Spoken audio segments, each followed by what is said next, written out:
Bala jipya mjini, unaweza ukasema Hussein Zakwane, umri miaka 28. Ni mchezaji ambaye amesaini mkataba, nipo hapo kuthibitishia, amesaini mkataba na Dar es Salaam Young Africans, mkataba wa miaka miwili. Nyota huyo ambaye amekulia katika academic ya Olympique Marseille pale nchini Ufaransa, ambapo amepata misingi ya kimpira.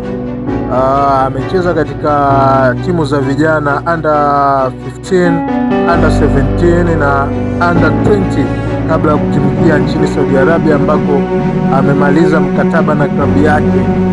Dar es Salaam Young Africans wamemsajili mchezaji huyu kama mchezaji huru.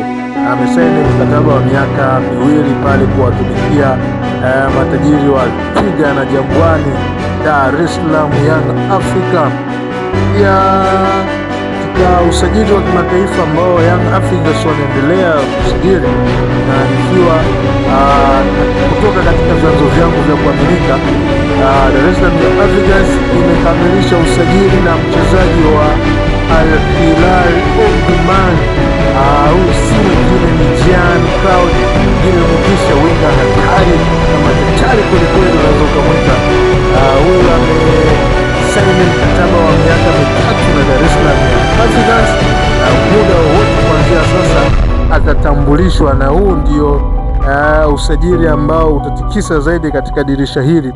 Dar es Salaam Young Africans walikuwa wamepambania sana mchezaji huyu, kwani alikuwa anahitajika na klabu ya Al Hilal Tripoli ya nchini Libya, lakini kutokana na ushawishi wa Engineer Hersi na project ambao Dar es Salaam Young Africans ipo nayo kwa sasa hivi, imeweza kumvutia Jean-Claude Mugisha kuweza kujiunga na Dar es Salaam Young Africans.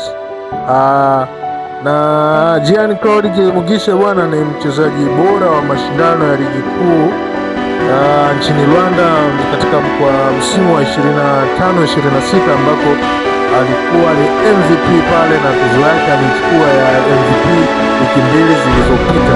Jean-Claude Mugisha ni bala jipya mjini.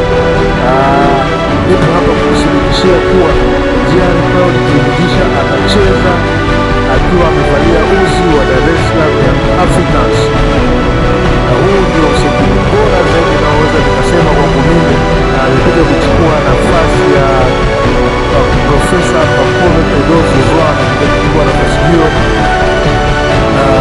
kutokana yeye ambaye hata kuwa sehemu ya kikosi katika msimu wa 26-27 ambako yeye alipata majeraha katika mechi ya mwisho na JKT Tanzania, ambako alivunjika mguu katika mchezo huo wa ligi kuu Tanzania bara, mchezo ambao ulikuwa ni wa mwisho kabisa wa kutamatisha ligi kuu.